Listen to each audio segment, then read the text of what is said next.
Bismillahirrahmanirrahim. Dear learners, Assalamu alaikum. I am Ashraful Alam, Assistant Teacher of English, Dhanwa Kamalpur Cooperative High School, Bakshiganj, Jamalpur. After quite a few days, once again I am back with another series of videos on parts of speech.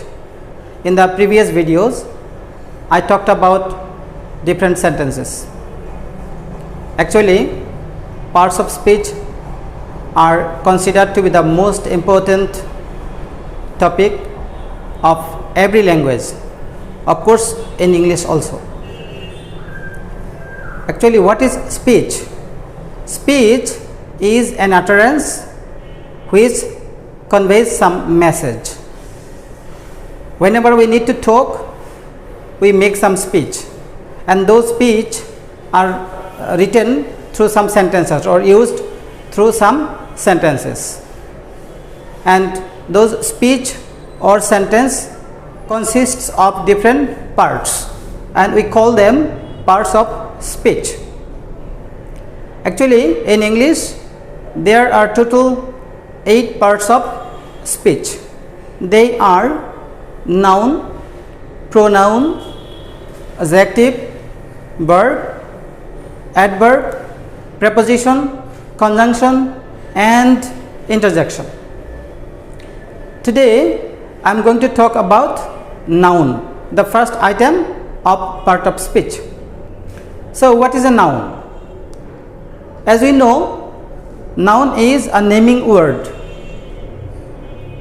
Anything we have in the universe has its own name, and that name is known as noun.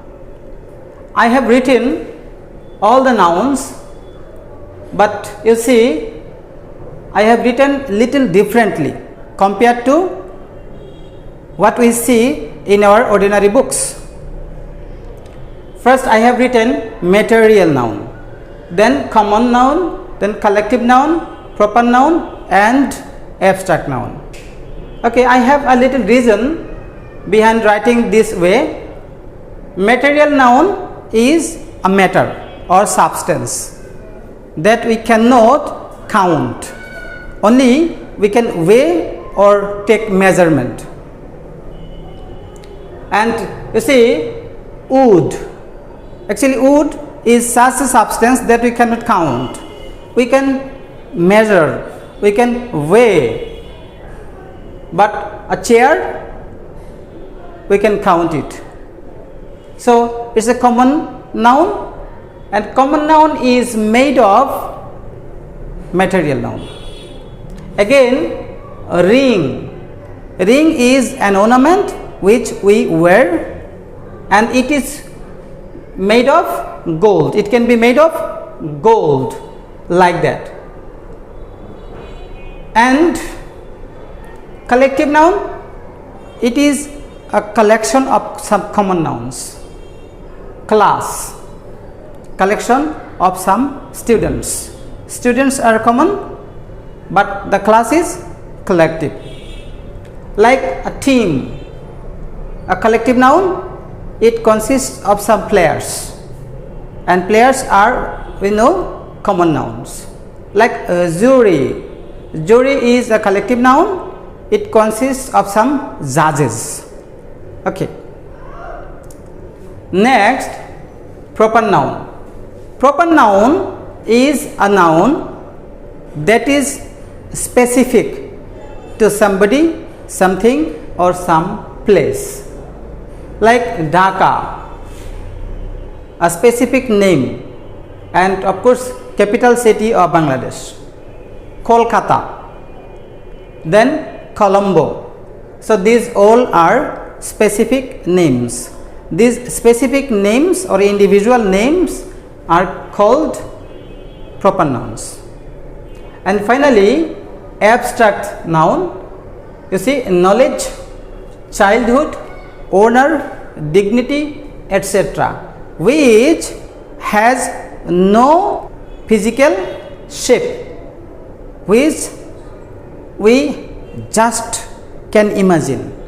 It remains in our head. So idea. And you see, material, common collective, proper. These all four we call concrete noun. Why? Because they have some concrete shape, physical shape. So the nouns that have some physical shape, physical existence, physical appearance are known as concrete nouns. And as we have seen earlier, concrete nouns are divided into four categories: material, common, collective and proper. But the abstract, it has no physical shape. It doesn't exist physically in our world. Okay.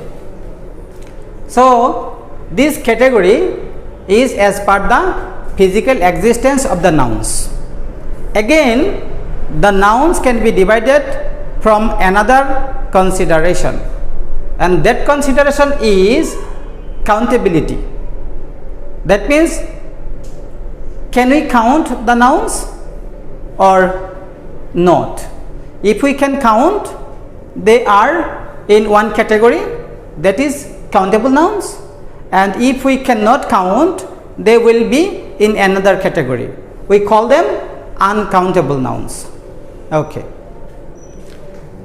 And you see, proper, common, collective, these three we can count, but material and abstract, these we cannot count.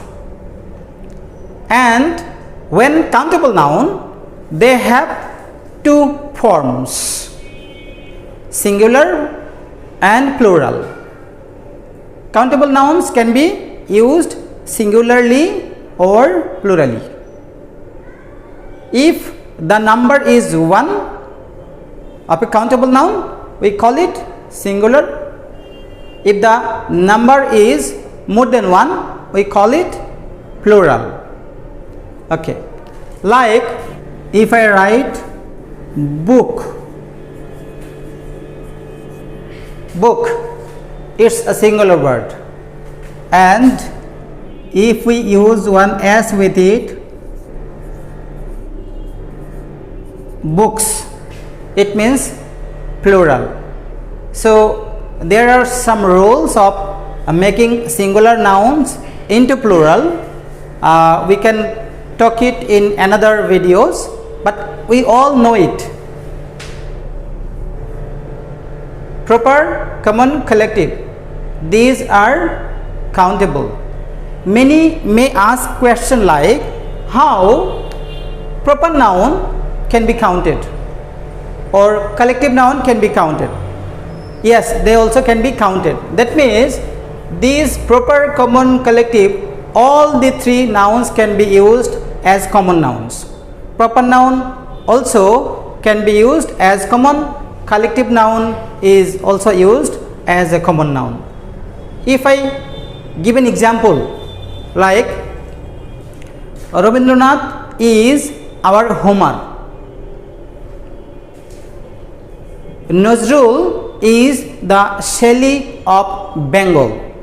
You see, Rabindranath and Homer, though practically we know they are two different persons, but we are comparing Rabindranath with Homer. So we have two Homers here. One is real Homer, an English poet. Another is Rabindranath, our Vishwakobi, with the same quality.